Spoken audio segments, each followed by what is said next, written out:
Telugu cinema ఇండస్ట్రీలో ఏ కష్టం వచ్చినా, ఏ పెద్ద స్టోరీ జరిగినా, దానికి అక్కడ ఒక వ్యక్తి ఉంటారు. ఆ వ్యక్తి చాలా స్మార్ట్‌గా, హ్యాండ్సమ్‌గా ఉంటారు. ఆయన గురించి అందరూ మాట్లాడుతూ ఉంటారు. హ్యాండ్సమ్ ప్రొడ్యూసర్ అని. ఆయనే దామోదర్ ప్రసాద్ గారు. ఆయన మన స్టూడియోకొచ్చారు. చాలా విషయాలు అంటే ఇప్పుడు జరుగుతున్న ప్రెజెంట్ సినారియో సినిమా ఇండస్ట్రీకి సంబంధించి ఏం మాట్లాడాలన్నా ఒక ప్రశ్న మాత్రం సంధిస్తే ఆయన దగ్గర 100 ఆన్సర్స్ ఉంటాయి. అతనితోని మాట్లాడుతున్నాం మనం. నమస్కారం సార్. నమస్కారం. నమస్కారం. సార్ చాలా రోజులు రిక్వెస్ట్ చేస్తే వచ్చారు. Thank you. మా సరే ట్యాగ్ శివ. తెలుగు ప్రేక్షకులందరికీ మీ తరపు నుంచి థ్యాంక్స్ చెప్తున్నాం. ఎందుకంటే చాలా వాల్యుబుల్ ఇన్ఫర్మేషన్ గురించి సార్ మేము రిక్వెస్ట్ చేసేది. వేరే కాదు. ట్యాగ్ తెలుగు ప్రేక్షకులు చూస్తా ఉండండి. ఇది చాలా important interview. Thank you sir. ముందుగా sorry Shiva, almost I think 1 year నుంచి అడుగుతున్నట్టు. అవును. మొత్తానికి ఇప్పుడు కుదిరింది. But anyways, good that I come. I'm happy that I'm doing this for you. Yeah thank you. నాకోసం కదా సార్, అంటే ఒక మంచి విషయాన్ని చెప్పడానికి కరెక్ట్ పర్సన్ కావాలి. నోటికి ఏదొస్తే అది మాట్లాడేవాళ్ళు నాకు చాలామంది తెలుసు. అలా వద్దు. ఒక కాంటెంట్‌కి సంబంధించి మనం మాట్లాడుతున్నప్పుడు ఆ జెన్యూనిటీ ఉండాలి. దానికి ఒక స్టెబిలిటీ ఉండాలి. అతను మాట్లాడే వ్యక్తికి ఆ అర్హత ఉండాలి. ఆ అర్హతలన్నీ మీకు పుష్కలంగా ఉన్నాయి. అది మాకు తెలుసు. దేనికంటే మేము ఎంత బాగా మిమ్మల్ని చూస్తా పెరిగామో. అందుకని నేను దాని గురించి మాట్లాడతాను. సార్ మీకు డేట్ గుర్తుందా? January 21, 2011. 2011. Yes. January 21 that was my reentry. Reentry. అలా మొదలైంది రిలీజ్ డేట్. అలా మొదలైంది. నాని లాంటి ఒక హీరోని నెక్స్ట్ లెవెల్కి తీసుకెళ్ళిన సినిమా. నందిని రెడ్డి లాంటి ఒక డైరెక్టర్ గారిని అలా ఫస్ట్ డెబ్యూట్గా తీసుకొచ్చింది. సార్ ఆ రోజు గురించి ఒకసారి చెప్పండి సార్. అంటే రిలీజ్ రోజు గురించా? అంటే ఆ ప్రాసెస్ ఆఫ్ దట్ నాకు ఆ రోజు ఎందుకు చెప్తున్నానంటే అలా మొదలైంది అనే దాంతో ఒక నిత్యమి నేను నాని గారు, నందిని రెడ్డి ఇంతమందిని అన్ని ఎన్నులను తీసుకొచ్చి ఆడ కూర్చోబెట్టారు. అది మేము చాలా ఆ రోజు మిమ్మల్ని చూసిన చూపు మాకు ఇంకా గుర్తుంది సార్. అరే ఒక మళ్ళీ రీఎంట్రీతో సూపర్ కొట్టాడే, ఒక ప్రొడ్యూసర్ భలే వచ్చాడే అనే ఆ ఫీలింగ్ ఉండింది. ఆ ఫీలింగ్ నుంచి ఇప్పుడు ఎలా ఉన్నాం అనేది మాట్లాడతాను. ఆ ఫీలింగ్ చెప్పండి సార్. అంటే అలా మొదలైంది జర్నీ స్టార్టెడ్ ఇన్ 2009. సో ఆ జర్నీని చాలా చోట్ల మాట్లాడున్నాను. బట్ 21/11/2000 అంతే కదా, 2011 27 Jan 21st Jan sir. 21st Jan 2011 was the release date. అంతే. దానికి కూడా యాక్చువల్గా ఒక డేట్ అనుకున్నాం, తర్వాత ఫైనల్గా ఆ డేట్కి ల్యాండ్ అయ్యాం. అండ్ సినిమా కష్టాలు అందరు ప్రొడ్యూసర్ లాగా నాకు చాలా సినిమా కష్టాలు వచ్చినాయి ఆ సినిమాకి. Various aspects making, during the production అవ్వచ్చు, డ్యూరింగ్ రిలీజ్ అవ్వచ్చు. ఆ ప్రోడక్ట్ మీద ఎవడు నమ్మలే ఆ ప్రోడక్ట్ బేసిక్గా. సో అవన్నీ యాజ్ యూజువల్ చాలామంది ప్రొడ్యూసర్లు they go through the journey. But same similar journey. నాకేమి just because I come with some family background అదేమి అతీతంగా నేను చూడలేదు. So I went through all that. నాకు 21st, I think it was a Thursday or I'm not sure, Thursday one day before, థర్స్డేను Friday గుర్తులేదు నాకు. But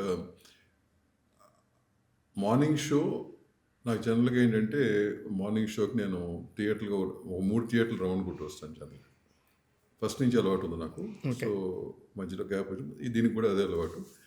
so first నేను main theatre Usha మయూరికి వెళ్ళాల్సి వచ్చింది. Usha Mayuri was main theatre. దానికి 15 రోజుల క్రితం రంగులు వేయించి, బాత్రూమ్ క్లీన్ చేసి దాని మెయిన్ థియేటర్ చేయాల్సి వచ్చింది. దానికి కారణాలు లేదు. So by that time show start అయిన ఒక అరగంటకి వెళ్ళాను. అట్మాస్ఫియర్ చూశాను, ఇంటర్వెల్ వరకు ఉన్నాను. ఇంటర్వెల్ ఫస్ట్ టైం నాకు తిరుపతి నుంచి ఫోన్ వచ్చింది. First call was from Tirupati. Sir పెద్ద హిట్ సార్ సినిమా, అంటే పెట్టి ఫోన్కి ఎందుకన్నా, ఇంకా ఇక్కడ షో లేదు, నువ్వు ఏందిరా నాకు ఈ పంపులు కొడతా ఆపండి, ముందు పెట్టండి ఫోన్ అన్న. మీడియేటర్ ఫోన్ చేసి అయిపోయిన తర్వాత అక్కడి నుంచి బయలుదేరి ప్రసాద్కు, సినిమాక్స్కో ఎక్కడికో I was on the way. So క్లైమాక్స్కి వచ్చేసరికి అక్కడ రీచ్ అయ్యాను. దాని రెస్పాన్స్ చూశాను, విపరీతం రెస్పాన్స్ ఉంది.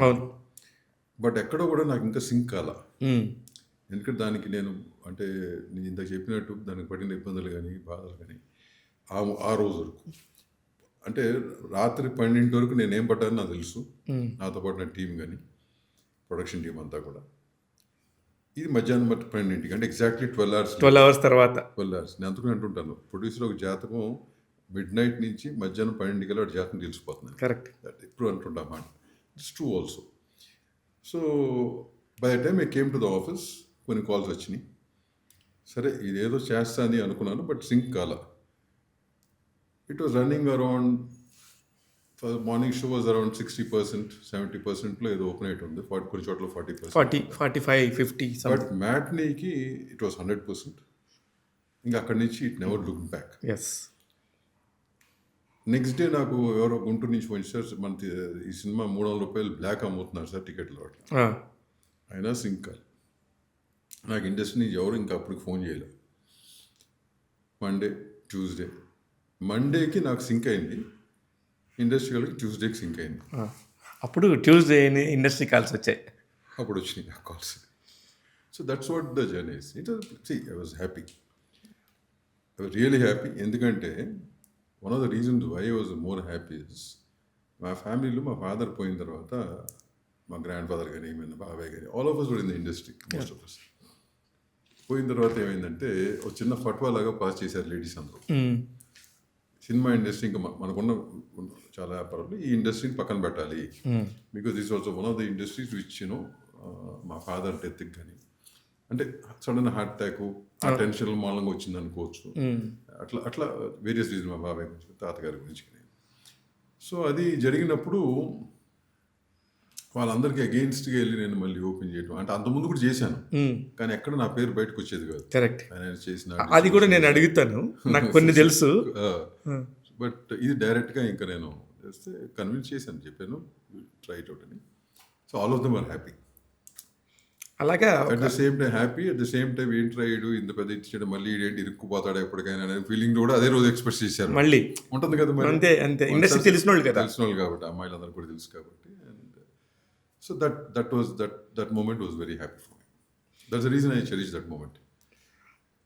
అయితే అప్పుడు మిమ్మల్ని చూసిన చూపులు వేరు సార్, కానీ సడన్గా మళ్ళీ 4 ఏళ్ళ గ్యాప్, అంత పెద్ద సక్సెస్ తర్వాత ఆ తర్వాత మళ్ళీ ఇమ్మీడియట్గా 6 monthsలోనే ఇంకో సినిమా రిలీజ్, ఇమ్మీడియట్గా మళ్ళీ 5 years గ్యాప్. ఆ గ్యాప్ ఎందుకు సార్ నాకు అర్థం కాలేదు. అంటే 5 years గ్యాప్ కాదు నాకు తెలిసి, I think every year we had one film. Major gap ఇప్పుడు వచ్చింది నాకు. కరెక్ట్. ఇప్పుడు అది అడుగుతాను, కానీ అప్పుడు మీరు చేసింది కళ్యాణ వైభవం అయి ఉండొచ్చు.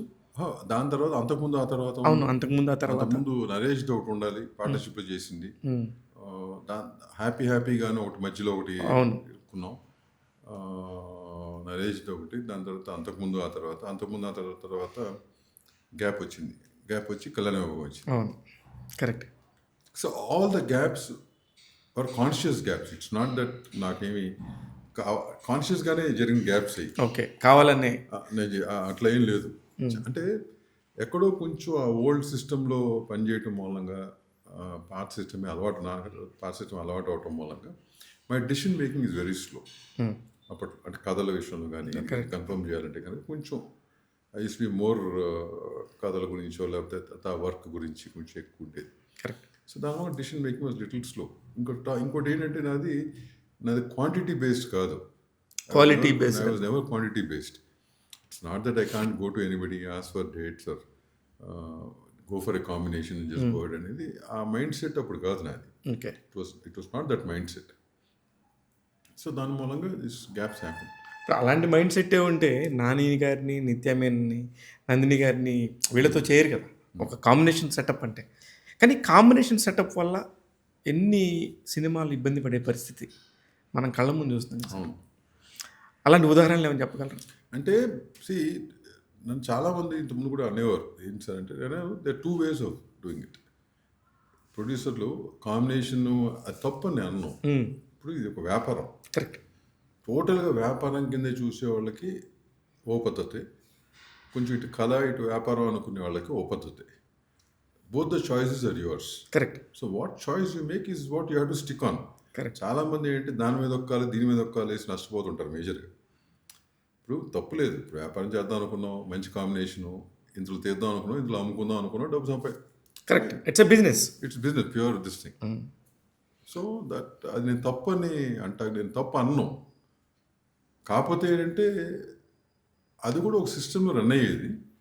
గత 10 ఏళ్ళగా ఏంటంటే అంటే అది కూడా ఏంటంటే రన్ అయినప్పుడు కళ మీద ఒక రెస్పెక్ట్ ఉండేది దానికి కూడా. దానికి అది ఎగ్జాక్ట్లీ సార్. దానికి కూడా ఒక నా కళ మీద పాయింట్ అదే. రెస్పెక్ట్ ఉండేది. నీకు కాంబినేషన్ వేసినా ఒక కళ మీద రెస్పెక్ట్ అంటూ ఉండేది. కరెక్ట్.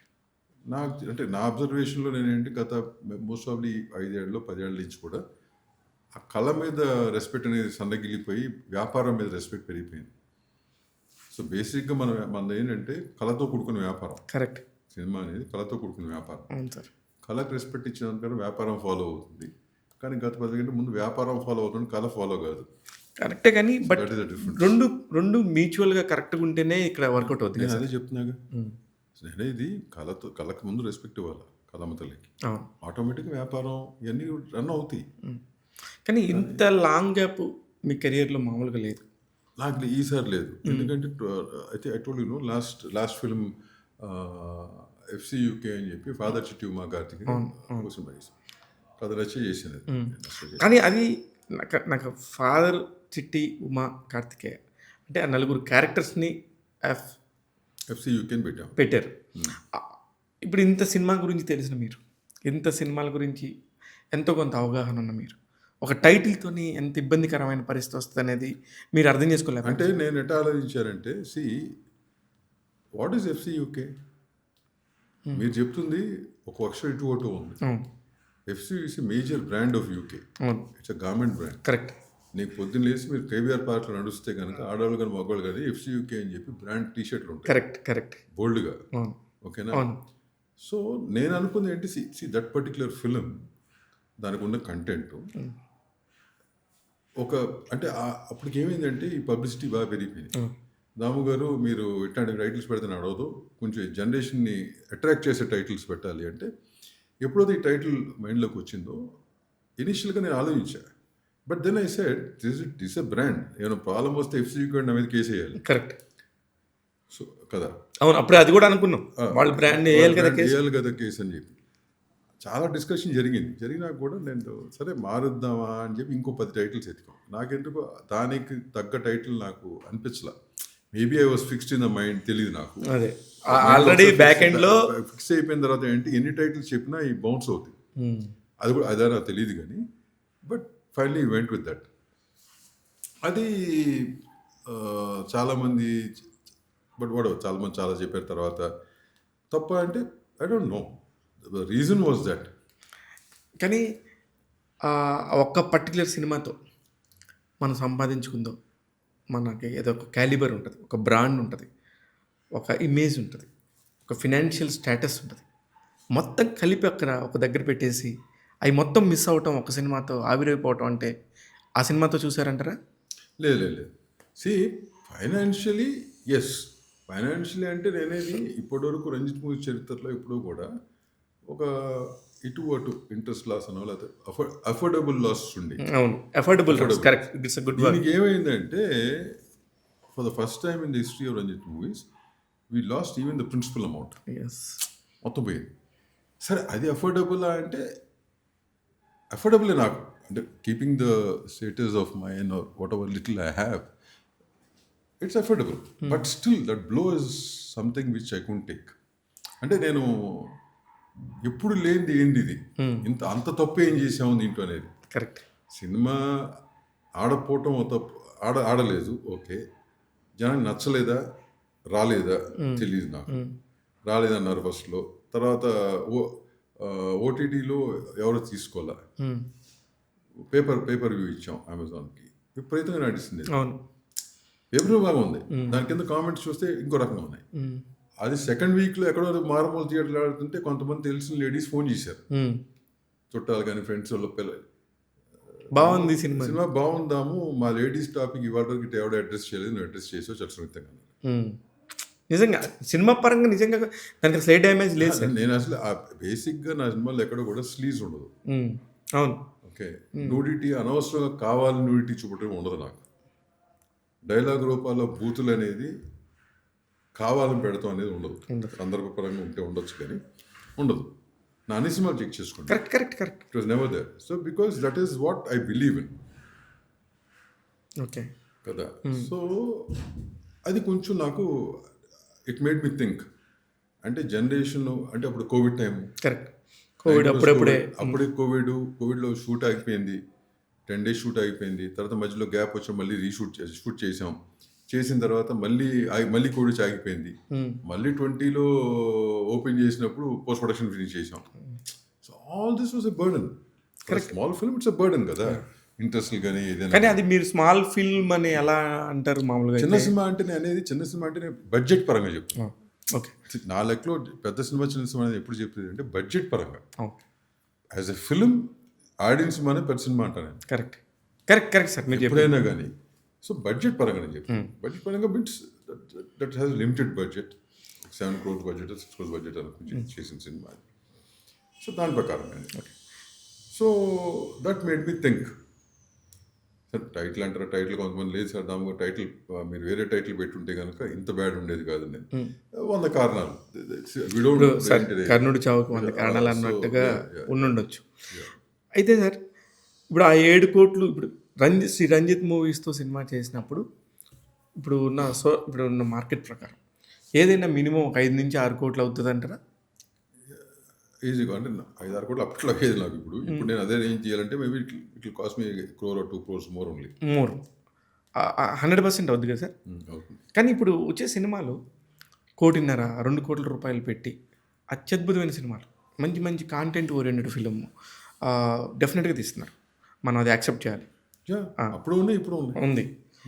కానీ అలాంటి రేంజ్ సినిమాల్ని 7 కోట్లు ఒక దగ్గర మీద పెట్టి మీరు గేమ్ ఆడే కంటే ఇలాంటి ఒక 3 చేయగలిగే కెపాసిటీ మీకు ఎందుకు? కాదుగా నేను కెపాసిటీ అదే అన్న ఇలా చెప్పింది మీకు. నేను కెపాసిటీ ల్యాక్ కాదు, it is the way you pick up the product and what you want to do it's the main thing. Correct కదా. ఇప్పుడు 1.5 కోట్లు చేస్తున్నాం కదంటే నిజంగా నీకు అట్లాంటి స్క్రిప్టో లేదా అట్లాంటి ప్రాజెక్ట్ ఏమన్నా నా దగ్గరికి వస్తే కనుక I will never say no.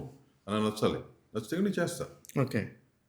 నేను I don't I'm saying it.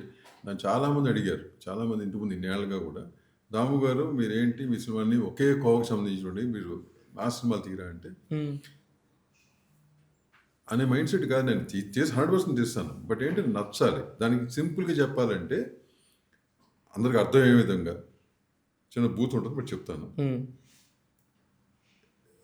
ఒక బ్లూ ఫిల్మ్ తీయాలి, అందరికి నచ్చాలంటే అది వాడు వచ్చాడు, సార్ బ్లూ ఫిల్మ్ తీను నేను, కానీ ఆడు చెప్పిన కథ బాగుండి దాంట్లో నీకు వల్గారిటీ లేకుండా ఈ మోడ్ ఉంటే కనుక I will definitely do it. What's wrong in it? దానికి ఒక కథ ఉండాలి కదా. కరెక్ట్ లేదు మీరు చెప్పింది అర్థమైంది. దానికి ఒక కథ ఉండాలి, కథ ఉంటే చేయొచ్చు, తప్పలేదు దాంట్లో.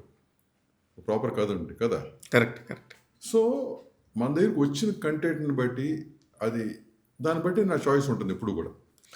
కానీ మీరు స్ట్రైట్గా మాట్లాడటం వల్ల మీరు అంటే నేను అబ్జర్వ్ చేసింది, కానీ ఇప్పుడు మాతో కూడా ఇంత మీరు ఫ్రెండ్లీగా ఉన్నా కూడా మళ్ళీ ఇట్స్ పాయింట్ దగ్గరికి వచ్చినప్పుడు వెరీ స్ట్రిక్ట్గా మీకేం తెలియదురా అన్నట్టుగా మీరు చాలా క్లియర్గా డైరెక్ట్గా మాడతారు. అది ఎవరైనా సరే అక్కడ ఆ ప్లేస్లో ఎవరున్నా సరే.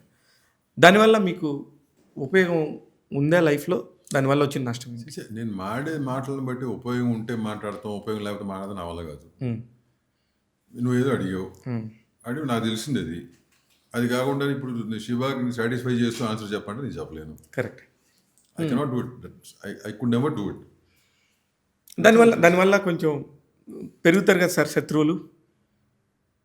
అంటే శత్రువులు పెరిగారు లేదు నాకు తెలియదు, కానీ ఇప్పుడు నీలాగా కొంతమంది చెప్పేవారు నాకు, సరే ఇట్లా ఉంటే ఇట్లా అయి ఉండొచ్చు. బట్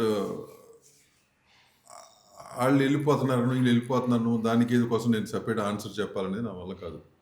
మధ్యలో డౌన్ఫాల్స్ ఉంటాయి కదా, ఉన్నప్పుడు చాలా మేబీ ఇదే కరెక్ట్ ఏమో, మనం రాంగ్ లైఫ్ స్టైల్ రాంగ్ దీంట్లో ఉన్నామేమో. చాలా మంది సార్ దాము గారు మీరు లౌక్యం పెంచుకోవాలి, ఒక లౌక్యం పెంచుకుంటే ట్రై చేస్తే టూ మచ్ ఆఫ్ యాక్టింగ్ లాగా ఉంది, ఇది యాక్టింగ్ లాగా ఉంది లేరా, ఇది మన వల్ల కాదు, అయ్యే పని కాదు అని చెప్పి అది కూడా మన వాళ్ళే చెప్పారు. వదిలేండి సార్ మీలానే ఉండండి. అది మళ్ళీ ఎప్పుడు చేస్తున్నారు సార్ సినిమా? నేను ప్రాసెస్లో ఉన్నాను ఆల్మోస్ట్ 1 year 2 years నుంచి కథలు వెంటనే ఉన్నాను.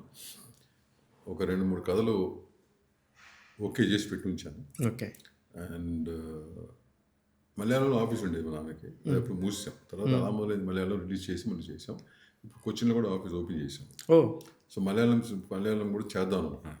బికాజ్ మలయాళంలో కంటెంట్ ఇందాక అన్నా చూడండి, కళ మీద రెస్పెక్టింగ్ కొంచెం మిగిలి ఉంది ఆ ఏరియా. మిగతా స్టేట్స్లో తొందర తగ్గింది అనుకుంటున్నా కానీ, బట్ ఆ ఏరియాలో కొంత మిగిలి ఉంది. సరే, ఇది పెద్ద స్టేట్మెంట్, నెగిటివ్ స్టేట్మెంట్. అంటే అది మనకు దాఖలాలు కనపడుతున్నాయి ఇక. నేనేది నేను ఇందాక చెప్పిన ఒక స్టేట్మెంట్ మీకు, నేను కమర్షియాలిటీయే అనుకుంటే అది వేరు. ఇంకా దానికి స్టిక్ చేస్తున్నప్పుడు అవుట్కమ్స్ చూస్తున్నాం కదా మనం. Correct correct. నేను నెగిటివ్ చెప్పేది ఏముంది, నాకు ఎవరు నెగిటివ్ కాదు, ఇదేం నెగిటివ్ కదా. కాకపోతే ఏంటి, మలయాళంలో అంటే అది ఎవరు చెప్పినా ఓకే, కానీ తెలుగు ఫిలిం ప్రొడ్యూసర్ కౌన్సిల్ తప్పే ఉంది. ప్రెసిడెంట్ గారు మాట్లాడటం అనేది, ప్రెసిడెంట్ అవ్వచ్చు, సెక్రటరీ అవ్వచ్చు, ఎప్పుడు ఆఫ్టర్ దామోదర్ ప్రసాద్ ఉంది. బాగుంది sir. Correct correct. First me, then all those posts I have. It's not those post and then Damodar Prasad, right? So నేను అంటే నేనంటే why I said that is, నేను చెప్పడం కాదు, ఈ కోవిడ్ వచ్చిన తర్వాత ఇవాళ వరకు correct, why are those films running? ఓటీటీలో మ్యాక్సిమం వ్యూవర్షిప్ ఎందుకు ఉందండి? మలయాళంలో నిన్న మనం ఒక హారర్ సినిమా రిలీజ్ అయిందంట. Why are theatres full? ఇచ్చే ఒక షో 2 షోలు ఫుల్ ఎందుకు అవుతున్నాయండి? సూపర్ హిట్ ఎందుకు అవుతున్నాయి? మన డైరెక్ట్ సినిమాలకి మార్నింగ్ షోకి 10% ఉండట్లేదు ఓపెనింగ్. కరెక్ట్, అర్థం కావట్లా. 10% కదా సార్, షోలు క్యాన్సిల్ అవుతున్నాయి. ఎందుకు అవుతున్నాయి? ఇప్పుడు హీరోలు ఒక రేంజ్కి వచ్చిన హీరోస్ మళ్ళీ షోలు క్యాన్సిల్ అయినాయి. కరెక్ట్ కరెక్ట్ కదా. ఒక రేంజ్కి ఏంటి సార్, కొంచెం మిడ్ రేంజ్లో ఉన్న హీరోలకి, పెద్ద హీరోలు కూడా క్యాన్సిల్ అయినాయమ్మా అవును ఈ మధ్యకాలంలో. మరి ఇప్పుడు అలాంటివి వస్తున్నప్పుడు, అలాంటివి వింటున్నప్పుడు దామోదర్ ప్రసాద్ గారి రియాక్షన్ ఏంటి సార్? బాధ అనిపిస్తుంది. చాలా మీటింగ్లో చెప్పాను. అంటే నేను ఎవరో కించపరచడం అనేది కూడా నాకు చేత కాదు. అనేది ఏంటంటే, కష్టపడి చేసుకున్న డబ్బు, కరెక్ట్, అప్పులు చేసినా వడ్డీలు కడుతున్నా, కరెక్ట్, కష్టపడాలి కదా. రేపు పొద్దున మనమే కదా కట్టాల్సింది. కరెక్ట్, ఆడు ఊరుకోడు కదా. కరెక్ట్, మనం తీసుకుంటాం కదా, తీసుకుంటాం కదా. ఎక్కడ ఆ డిసిప్లిన్ అనేది దట్ తప్పి, అంటే ప్రొడ్యూసర్నే కాదు, the discipline is gone among everybody in the craft. All 24 క్రాఫ్ట్స్లో కూడా ఎంతో కొంత డిసిప్లిన్ లోపించింది. కానీ వాళ్ళంటాకి ఏంటి, మన దగ్గర లోపించినప్పుడు ఆటోమేటిక్గా లోపిస్తుంది. మన దగ్గర లేనప్పుడు, మనమే సరిగ్గా లేనప్పుడు వాళ్ళని అనే ఛాన్స్ మనకి ఎవరిని చెప్పండి.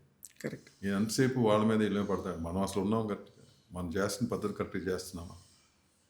ఒక్కసారి మీ ఫ్లాష్ బ్యాక్లోకి వెళ్దాం సార్. ఒకసారి నాన్నగారి గురించి చెప్తే, అంటే ఏం లేదు, ఈ జనరేషన్కి ఎక్కడ ఐబొమ్మ రవిని అరెస్ట్ చేసి పోలీసులు పిలిస్తే అక్కడ దామోదర్ ప్రసాద్ గారు ఉన్నారు.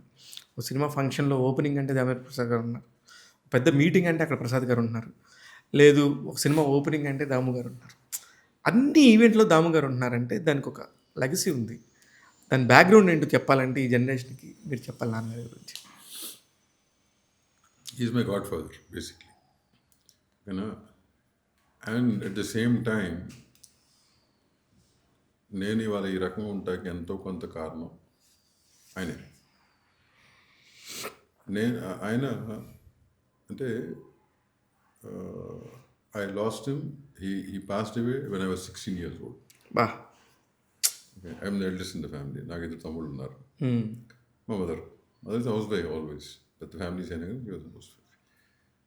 సో అక్కడి నుంచి చాలా చూశాను నేను. ఆయన బతుకుండగా ఏంటి అని చూశాను, ఆయన పోయిన మరుక్షణం గంటలో ఏంటని చూశాను, 1 day 2 days జరిగాయని చూశాను నేను. అవన్నీ మైండ్ ఉండిపోయింది. ఇలా ఫిక్స్ అయిపోయి ఉంటాయి ఆ ఏజ్లో, టీనేజ్ ఎండ్లో ఉన్నప్పుడు. టీనేజ్ అసలు నేను వెళ్ళా. చైల్డ్హుడ్ తర్వాత టీనేజ్ వస్తుంది కదా. I never enter teenage, directly I went into the next stage. అసలు ఒక స్టేజ్ మిస్ అయిపోయారు. 16 నుంచి ఆ 25 వరకు ఏదో ఉందో, and I was never there in that phase. Directly, I started my life at 25.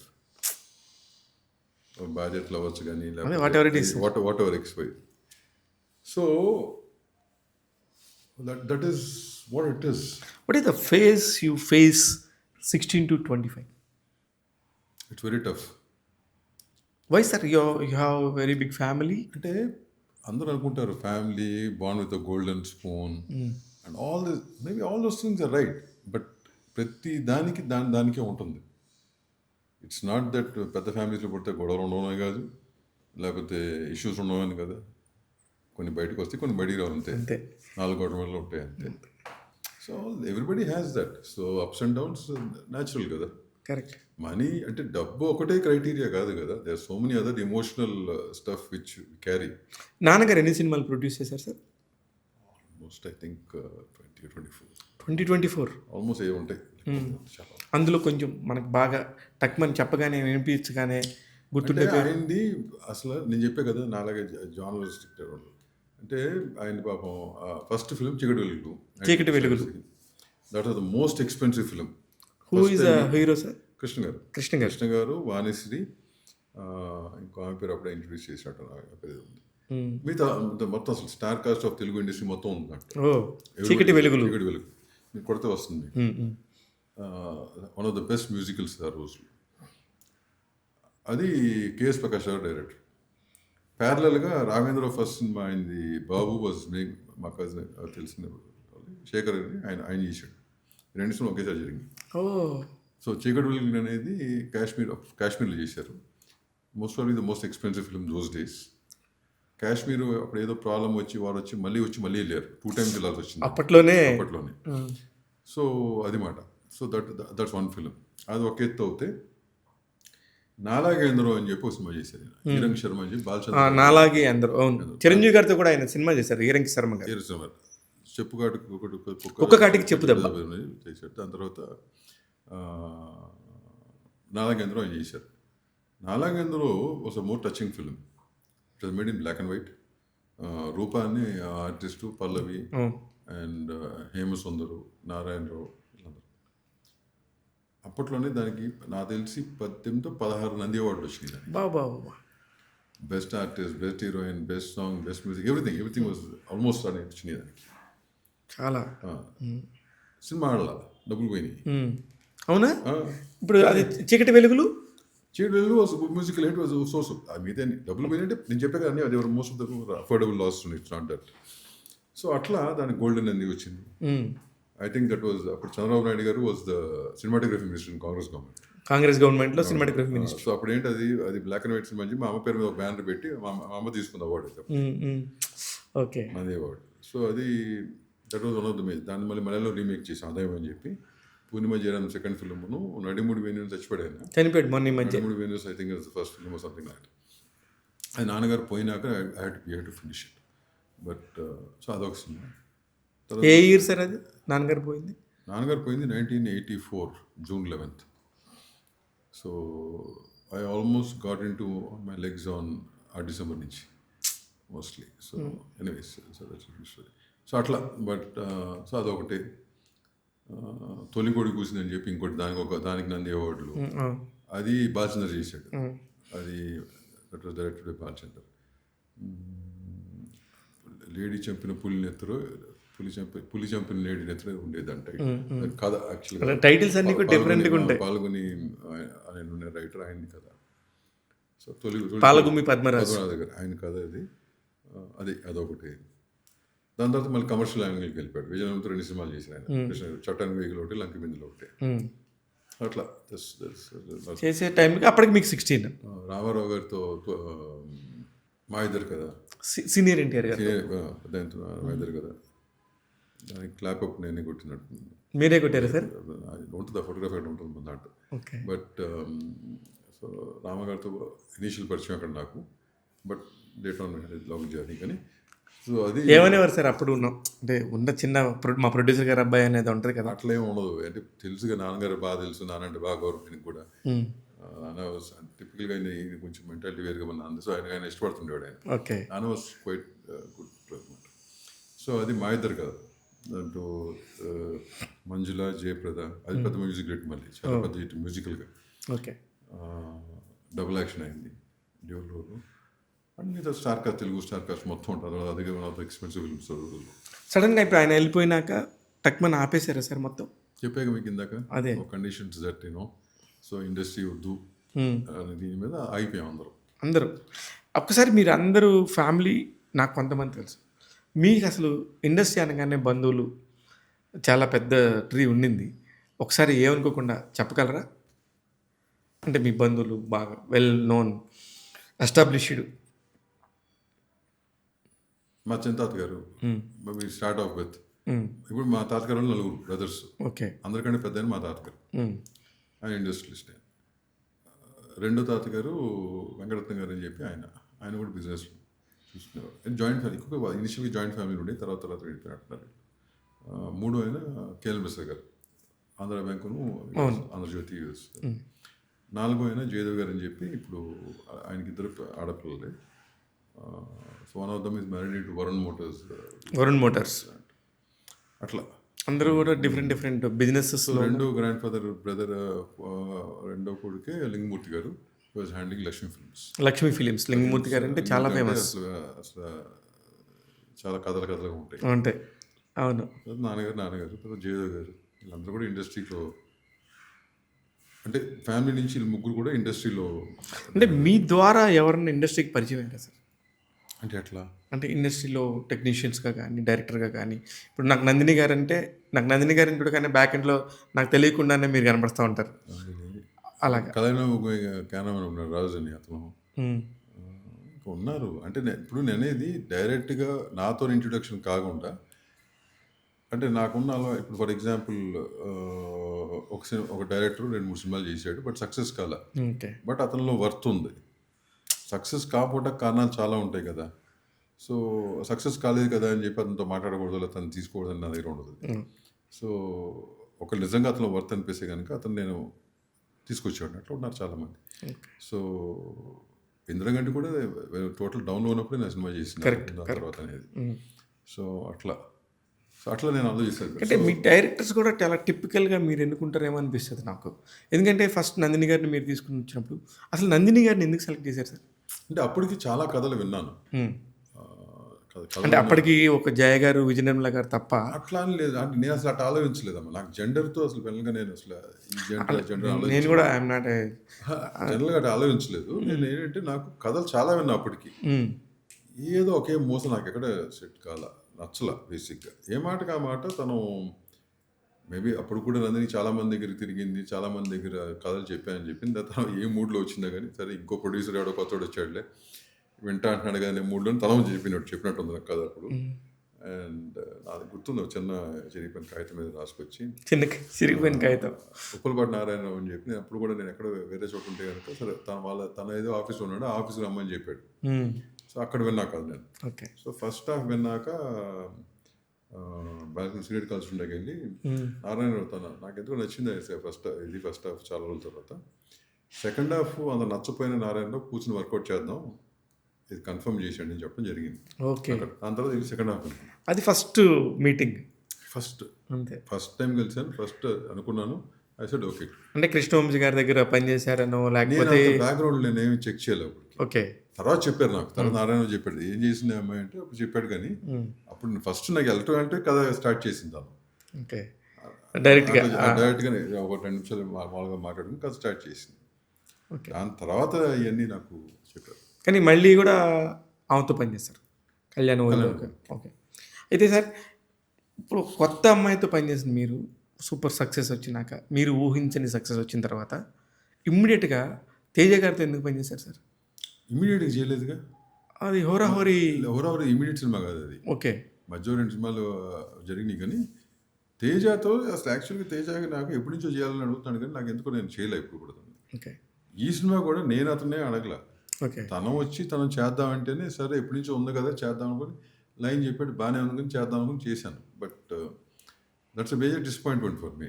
బేసిక్గా అది డిఫరెంట్ జర్నీలో వెళ్ళింది కానీ, బట్ అంటే అతనితో కానీ నేను చేసిన సినిమాల్లో that's one of the best audios. మంచి ఆడియో. కరెక్ట్. నేను ఎప్పుడు ఫీల్ అయింది ఏంటంటే, ఇంత మంచి ఆడియో అట్లాంటి సినిమా పెట్టుకున్నాను అని చెప్పి ఫీల్ అయ్యాను. One of the best audios అది. అంటే తర్వాత కూడా నేను విన్నది మధ్యలో తేజ గారితో, మరి నేను ఎందుకు కనెక్ట్ అయ్యారో తెలియదు కానీ ఆయనకంటూ ఒక సపరేట్ ప్యాటర్న్ స్టైల్ ఉంది. ఇది తేజ గారి ఆబ్వియస్లీ తేజ గారి లైన్ అది. ఇంకా తేజ గారి ఎన్ని సినిమాలకైనా అదే లైన్ ఉన్నట్టుగా ఒక ఆడియన్కి ఒక పాయింట్ ఉంది. అది క్లైమాక్స్ అనేది మారుద్దాం అనుకుంటే అది అవ్వాల. ఓకే. ఎందుకు సార్ మీకు బాగానే డిస్కషన్స్ జరిగినాయి అనేది? అన్నీ జరిగినాయి. అదే అది చాలా తెలుసు నాకు. నాకు దాంట్లో ఒక అమ్మమ్మ క్యారెక్టర్ ఉంటుంది. దట్ క్యారెక్టర్ నువ్వు చూస్తే కనుక తర్వాత చాలామంది గ్రాండ్ మదర్ క్యారెక్టర్స్ వచ్చినాయి, కానీ ఆ రోజుకి ఆ character was a very dynamic character. సీమ గారు చేశారు. అవును అప్పుడు సీమ గారు మా దాంట్లో పనిచేశారు కాబట్టి నేనే ఫోన్ చేసి మాట్లాడి చేయించాను ఆ క్యారెక్టర్ని. బుల్లెట్ నడుపుతున్నారు. అవును సో నాకెందుకు ఆ క్యారెక్టర్ నచ్చింది. The way she supports the so ఇవన్నీ those things are right in right place. Music was in right place. ఎక్కడ ఇదంటే సెలెక్షన్ ఆఫ్ ద హీరో దగ్గర we had a initial discussion, but then he said there was no choice. And so there was something discussion జరిగినాయి కొన్ని. I think maybe it was my miss. నేను అంతకుముందు అందరి దగ్గర గట్టిగా ఉన్నవాడిని, ఇతని దగ్గర కొంచెం లూజ్ అయ్యానా, అదే అది ఎందుకంటే ముందు నుంచి తెలియటం మూలంగా, ఎక్కడో బీరకాయ చుట్టరికాలు ఉండటం మూలంగా ఏదో సమ్వేర్ ఐ థింక్ అప్పటికే నేను I think that was the time when even కళ్యాణ విభోగం వాజ్ గోయింగ్ ఆన్. అవును రెండు సైమల్టేనియస్ కళ్యాణ విభోగం డిస్కషన్ జరుగుతున్నాయి. అదే so I was more in to it and సర్లే ఇట్ సీనియర్ కదా అని attend something that what he's happened. But అప్పుడు రియలైజ్ ఎప్పుడు అవుతుంది సార్? ఇది ఎప్పుడవుతాం సినిమా ఫస్ట్ టైం మనం చూస్తుంది ఎడిట్ రూమ్లో. ఓకే ఎడిట్ రూమ్లో చూడగానే అర్థమవుతుంది విషయం. అర్థమవుతుంది. దాన్ని మరి ఇప్పుడు అంత స్ట్రైట్ ఫార్వర్డ్గా ఉండే దాము గారు దాన్ని ఎలా ప్రొజెక్ట్ చేస్తారు మార్కెటింగ్కి? నేను అందుకునే కదా నేను మాట్లాడను. నేను అసలు ఇనిషియల్గా నేను ఆ స్టేజ్ మీద మీకు ఉంటుంది చెక్ చేస్తే కనుక, చాలామంది ఈ సినిమా స్టార్ట్ చేసినప్పుడు ఇద్దరు తిక్కలు కలిసి సినిమా స్టార్ట్ చేస్తున్నారని అన్నమాట అన్నారు. అవును నేను ఉన్నాను సార్ అక్కడ ఉన్నాను. అంటే నేను ఇది కూడా చెప్పా, ఇద్దరు తిక్కన కొడుకులు ఇద్దరు కలిసి సినిమా చేస్తున్నారు ఏమవుతుంది ఏంటని చెప్పి. ఇది అన్నారయ్యా, ఎవరికి ఏం తిక్కుందో తెలియదు కానీ మొత్తానికి ఇది జరిగిందని చెప్పి స్టేజ్. అవును so that's exactly what it is. Correct. Scene in the film. కానీ ఆ కుర్రాడు కూడా బాగానే ఉండేవాడు పాపం. ఒక సినిమా తర్వాత కనబడకుండా వెళ్ళిపోయాడు. తర్వాత 2-3 చేశాడు కానీ వెళ్ళిపోయాడు. సరే ఇప్పుడు ఇండస్ట్రీలోకి వచ్చేసరికి కొంతమంది ఇప్పుడు హోరాహోరీ లాంటి ఉదాహరణ తీసుకుందాం, ఎందుకంటే మీరు చేశారు కాబట్టి. ఇప్పుడు ఆ అబ్బాయి కొత్తవాడు ఏదో వెల్ నోన్ ఫ్యామిలీ నుంచి వచ్చి డబ్బులు పెట్టి వాళ్ళు వచ్చి మీకు సపోర్ట్ చేస్తారు ఫినాన్షియల్గా, అండ్ కొంచెం ఒక డైరెక్టర్ని తెచ్చుకోవటం, మేము ఇలా సినిమా చేద్దాం అనుకున్నాం సార్ దాము గారు మీరు బ్యాక్ ఎండ్లో సపోర్ట్ చేయండి అన్నట్టుగా ఎప్పుడు చేయలే అట్లా. I never done it. కానీ హోరాహోరీ రిలీజ్ అయిపోయిన తర్వాత somebody came and told me, Damu గారు మీరు ఎప్పుడు చేయని ఇటు ఎందుకు చేశారని చెప్పి. I was shocked. I said I never did it. మీరు తీసుకోలేదు? I have not done it. I can vouch for it. If somebody has done it, it's his headache. But the blame came on me. Yes. కాబట్టి నీ సమాధానం చెప్తున్నాను చెప్పాను. అదే మీ మీద blame రావటం అనేది ఇప్పుడు నాకు తెలుసు కదా సార్, అక్కడ ఏం జరిగిందో తెలుసు కాబట్టి నేను అరే ఐ నో హిమ్, ఈజ్ కుదరదని తీసుకున్నానంటే కూడా తీసుకున్నానని చెప్పే ధైర్యం ఉన్న మనిషి అతను. అతను అయి ఉండదు అనేది కూడా నేను చెప్పాను సార్. అంటే మేము అంత చెప్పినా అంటే ఏమవుతుందంటే నీకు అక్కడ ఏం ప్రొజెక్ట్ చేశారో మనకు తెలియదు కదా. ఇప్పుడు మరి వేరే వాళ్ళు ఇప్పుడు నేను చేయలేదు అడగాల్సిన వాళ్ళు అడిగుంటే కానీ సమాధానం అట్టగా చెప్పాను. అదే అదే ఇవాళ కూడా చెప్తున్నా కదా, I have not done it, I have not taken a pie. If they have given it to somebody else, it's their headache. They can even come and talk to me today, I'll answer that. అది ఎవరైనా కానీ అంటే మీరు చెప్పే ప్రశ్న సమాధానంలోనే వాళ్ళు ఎవరో అందరికీ తెలుసు. అది అంటే ఇప్పుడు రేపొద్దున మళ్ళీ ఎదురెదురు పడాలి, ఎదురెదురు మొక్కలు చూసుకోవాలి. పడుతున్నాం ఇంకా పడుతున్నాం, కలుస్తూనే ఉన్నాం, చాలా అట్లా మీటింగ్లో కూర్చుంటున్నాం, అడ్వైజ్ ఇస్తున్నాను, అడ్వైజ్ తీసుకుంటాం. నాకు అర్థం కాదు ఒకటే ఉంది సార్, ఇక్కడ నిజంగా నాకు ఎప్పటి నుంచో ఒక డౌట్. ఇప్పుడు ఇంట్లో చిన్న గొడవ జరిగితే వాళ్ళతో మనం సంవత్సరాల కొద్దీ మాట్లాడుకోం, సంవత్సరాల కొద్దీ దూరంగా ఉంటాం. ఇప్పుడు 24 గంటలు ఎదురెదురు మొక్కలు చూసుకునేవాళ్ళు రోజు అబద్ధాలు చెప్పుకుంటా ఎలా కాలక్షేపం చేస్తాం సార్?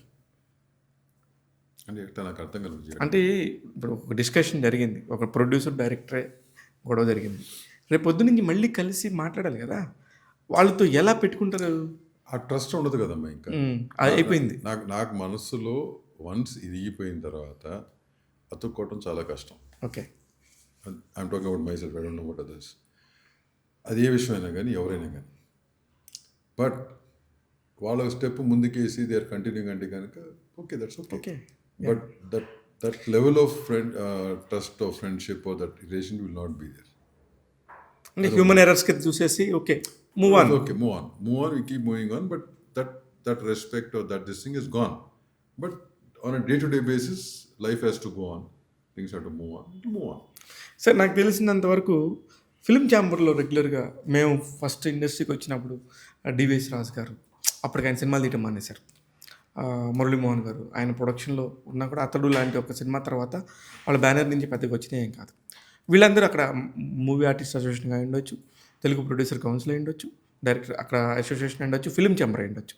వీటన్నిటిలో అక్కడ పాల్గొనే వాళ్ళు నాకు తెలిసి 90%, ఐఎమ్ నాట్ బ్లేమింగ్ 100%, 90% పీపుల్ వాళ్ళ వర్క్స్ అన్నీ అయిపోయి రిటైర్మెంట్ లైఫ్లో ఉన్నోళ్ళు, లేకపోతే ఏ సినిమాకి సంబంధం లేకుండా ఉన్నోళ్ళు, ప్రొడ్యూసింగ్ చేయని వాళ్ళు అక్కడ ఉండేవాళ్ళు.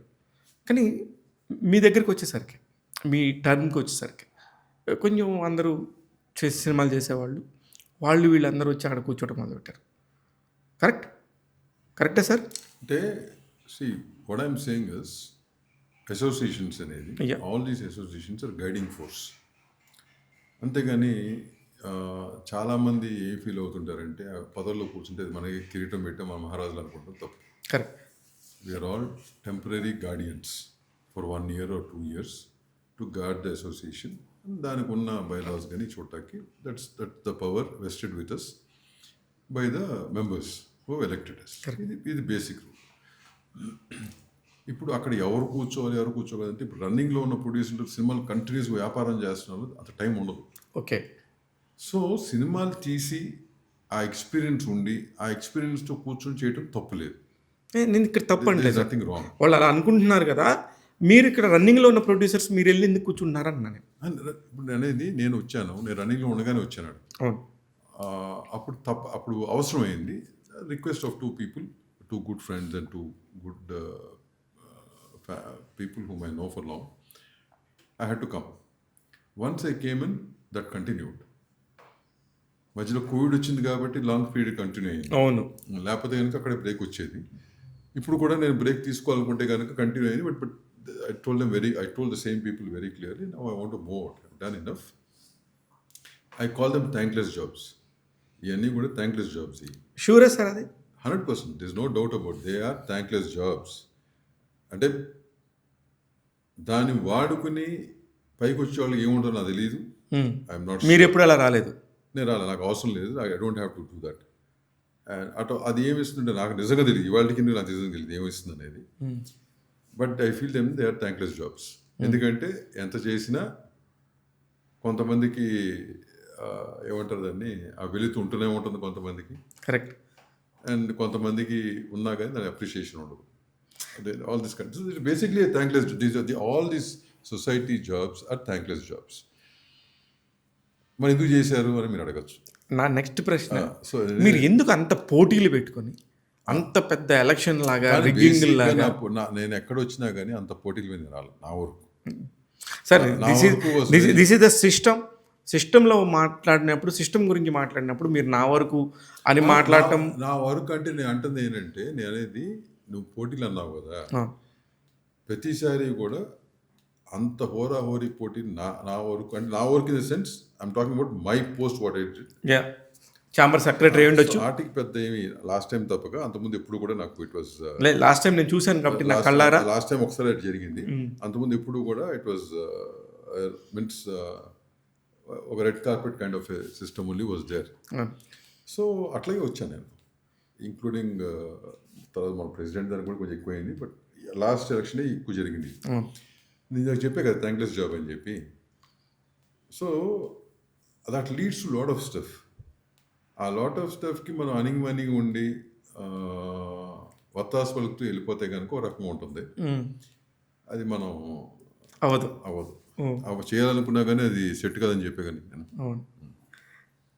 కానీ ఇప్పుడు దీనివల్ల మీకు ఈ 8 సంవత్సరాల 10 సంవత్సరాల ఎప్పుడైతే మీరు ఫిల్మ్ ఛాంబర్లో కాలు పెట్టారు, ఆ రోజు నుంచి ఈ రోజు వరకు కూడా మీరు నా వల్ల ఇది ఒక మంచి జరిగింది సొసైటీకి, ఫిల్మ్ ఇండస్ట్రీకి, ఫిల్మ్ ఫెటర్నిటీకి అనుకున్న సందర్భం ఉంది సార్? అంటే 100% ఏ ఆస్పెక్ట్లోనూ మంచి జరిగింది నేను అనుకోను.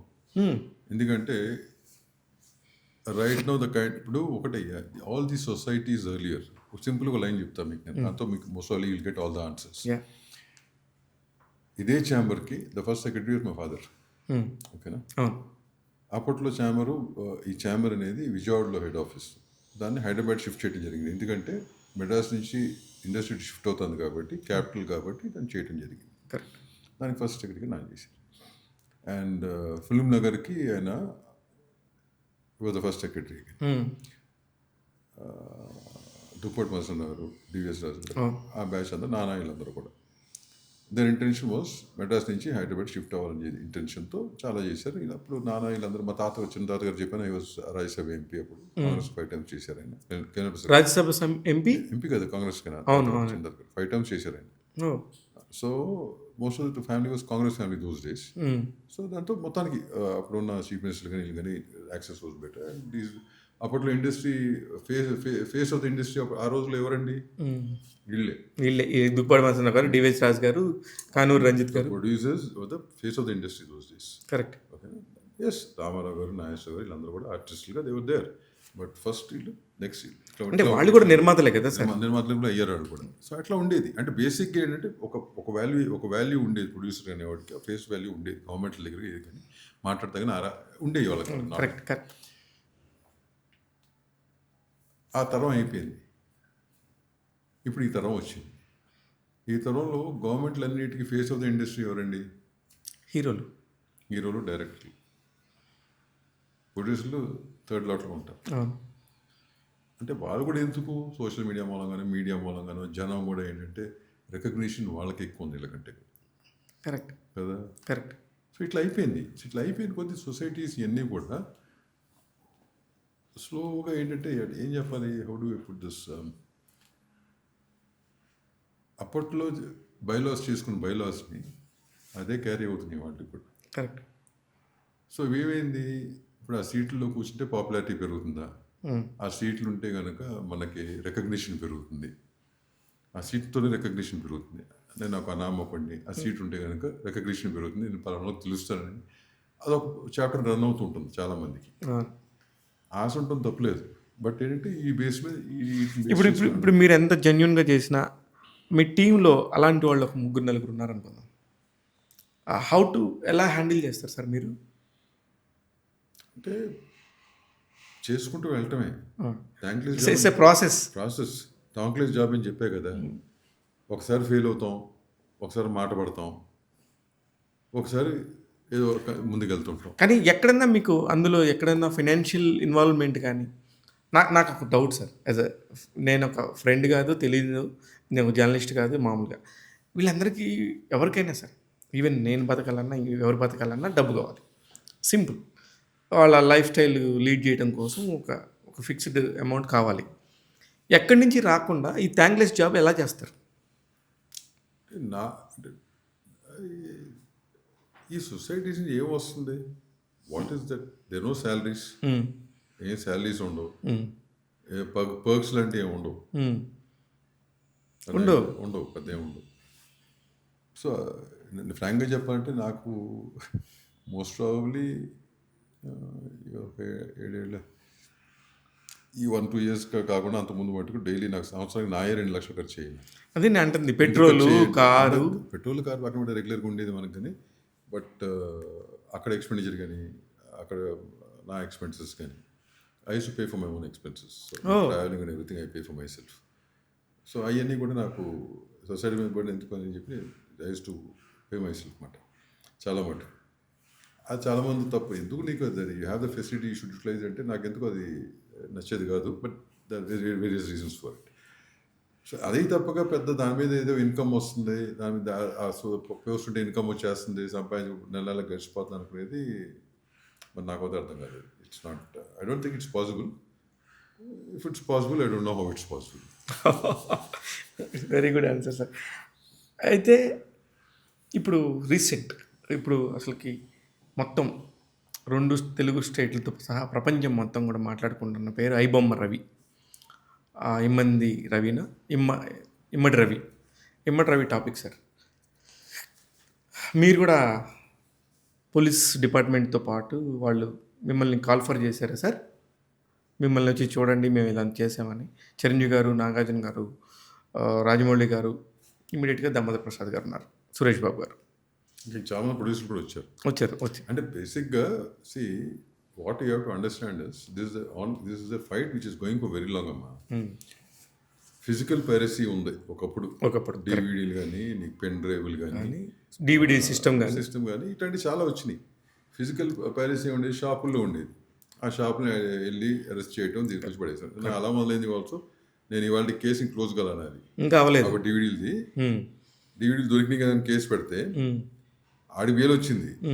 ఆ కేసు చుట్టూ ఇంకా క్లోజ్ కల, ఇంకా టోటల్ క్లోజ్ అవ్వడం ఇప్పుడు తిరుగుతున్నాం. అది ఇంకా కోర్టులు తిరుగుతున్నాం. అవసరమైనప్పుడు పంపించడం మళ్ళీ వెళ్ళాల్సి వస్తుంది. So what I'm saying is, so piracy అక్కడ మొదలైంది. So physical piracy was easier to control because కనిపిస్తుంది. Digital piracy is something cannot see.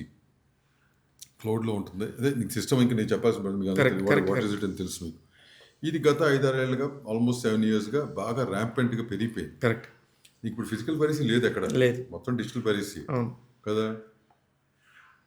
నీకు చాలా సైట్లలో తో పాటు ఐబొమ్మ ఒకటే.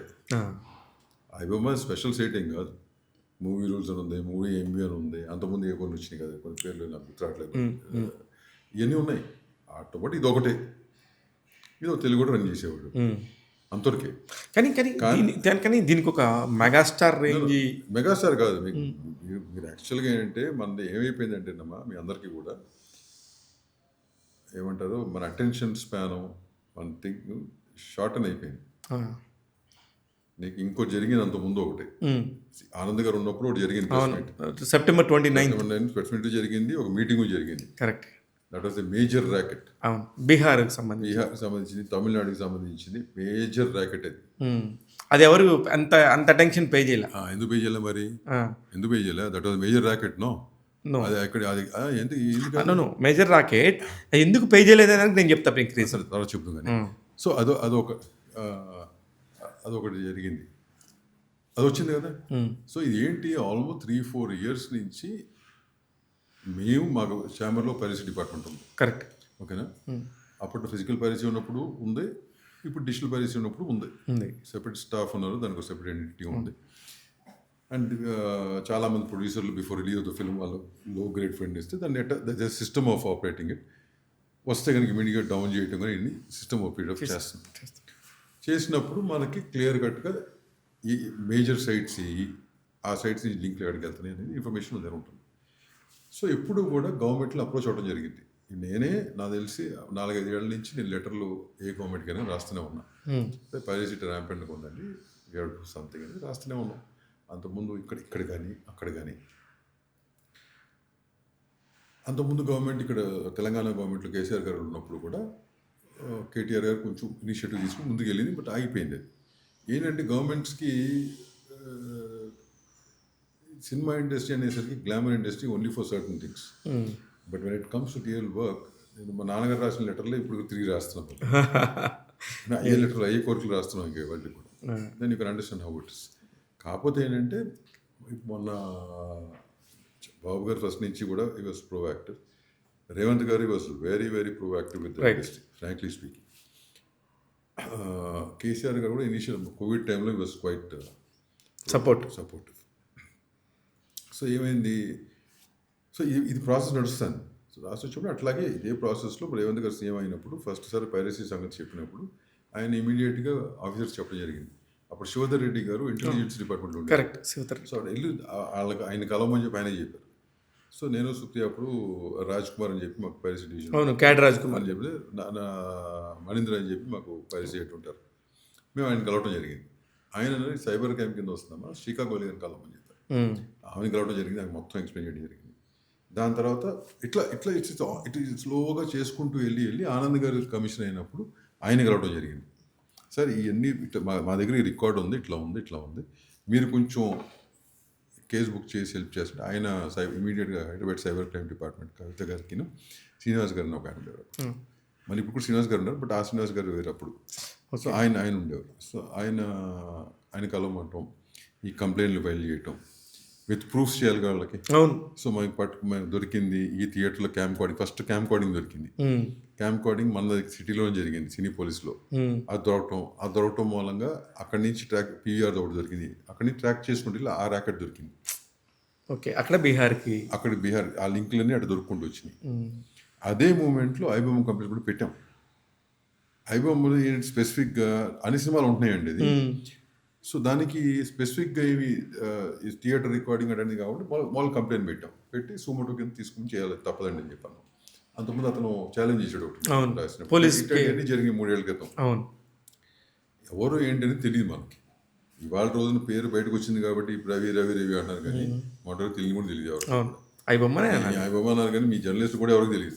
తెలియదు మీ ఇన్వెస్టిగేషన్ జర్నలిస్టులు కూడా ఎవరికి తెలియదు. తెలియదు. మన ఈ 3-4 రోజుల నుంచే పేరు బయటకు వచ్చింది. అవును. నవ్వు అది జరిగింది జరిగినప్పుడు మన ప్రెస్ మీటు అది జరిగి కూడా 15 రోజులు జరుగుతుంది. బట్ ఫైనల్గా అతను దొరికి అరెస్ట్ చేయటం కూడా అది లీక్ అవటం. ఉమ్, ఇనిషియల్గా అది బయటికి అఫిషియల్గా రాలే, ఓకే. అది లీక్ వచ్చింది. ఓకే. లీక్ అవడంతో అవుట్ ఆఫ్ ప్రపోర్షన్ వెళ్ళింది. అది వెళ్ళితో స్పీడప్ చేసాం. ఇంకా లేదంటే లేదంటే ఇన్వెస్టిగేషన్ అయ్యేది కదా. ఆ, so anyway that take its own course of అది. సో సరే, దానికి ఏంటంటే ప్రెస్ మీట్ పెట్టి చెప్పడం జరిగింది. సత్యనారాయణ గారు వచ్చే టైంలో జరిగింది కాబట్టి చెప్పడం జరిగింది. అర్థమైంది. దానికి పోయినలాగే అందరినీ రమ్మన్నారు. అందరికీ చెప్పాం, వచ్చిన వాళ్ళు వచ్చారు. నేను చెప్పింది అదే నీకు అనేది అంటే నిన్న జరిగిన ప్రెస్ మీట్లో కానీ అప్పుడు జరిగిన ప్రెస్ మీట్లో కానీ we needed the artist and directors to be there. ఎందుకంటే డౌన్ ద లైన్ పబ్లిక్కి ఒక అడ్వైజ్ ఇవ్వాలి. కరెక్ట్. చాలామంది ఏమనుకుంటున్నారు, సినిమాలు ఫ్రీగా చూపిస్తున్న తప్పేంటి, ఆ రేట్లు ఎక్కువ ఉన్నాయి కదా, క్యాంటీన్ రేట్లు ఎక్కువ. అది కాదు క్వశ్చన్. సినిమాలు ఫ్రీగా చూపిస్తున్న మూలంగా మాకు నష్టం ఎటో జరుగుతుంది. దీనికంటే డబల్ నష్టం మీకు జరుగుతుంది. అది మీకు అర్థం కావట్లేదు. అవును. ఎందుకంటే ఇమీడియట్ తెలియట్లేదు కాబట్టి. కరెక్ట్. మీకు మీకు యాడ్స్ మూలం కానీ ఆన్లైన్ గేమ్స్ Gaming మూలం కానీ మీ టోటల్ ఐడెంటిటీ పోవటం కానీ ఈ డబ్బు రూట్ ఏది డ్రగ్స్లోకి టెర్రరిజంలోకి వెళ్తాం కానీ మీకు తెలుసా, మీకు తెలియదు కదా. ఇదంతా లాస్ట్ ఒక టైం పెద్ద గారు క్లియర్గా చూపించారు. ఇప్పుడు చూపిస్తారు మీకు ఏంటనేది. అంతేగాని ఎవడో ఏమంటారు సంస్కర్త. టైప్లో మాడుతున్నారు. ఆ, social media it's wrong. yeah. అంటే సోషల్ మీడియా ఏమంటున్నారంటే ఇవాళ రోజున ఏమైపోయిందంటే నెగిటివ్ పబ్లిసిటీ ఆల్సో పబ్లిసిటీకి తీసుకుంటారు. ఎస్, అందుకే అది నిజంగా చాలా బ్యాడ్ సార్, అన్బేరబుల్ సిచ్యువేషన్. ఇప్పుడు సినిమా పైరసీ మూలంగా 100% దెబ్బే. దెబ్బ. వేరే సినిమా నాకు అనవసరం. నేనే ఏం చేశానంటే లాస్ట్ టైం అంతకుముందు ఆ తర్వాతకు దేనికో నేను అది కావాలని చెప్పి ఆన్లైన్ రిలీజ్ చేశాను. ప్యారలల్గా రిలీజ్ అవుతున్నా. ఓకేనా, ఆన్లైన్ రిలీజ్ చేశారు. కావాలని చేశారు. ఆ సినిమాకి చేసినట్టు నేను ఓకే. చేస్తే నాకు మా వద్ద $600 వచ్చినాయి. కానీ పైరసీ సైట్స్లో కొన్ని కోట్ల సైట్స్లో ఉంది అది. అవును. అప్పటికి 3 రోజుకి. మీకు అర్థమైంది చెప్పింది. అర్థమైంది. That is the difference. అంటే అది ఏంటంటే కొంచెం అసలు ఏంటి అర్థం చేసుకునే టైప్లో చేసామాట మేము. ఓకే. మీకు అర్థమైంది. చిన్న బ్రేక్.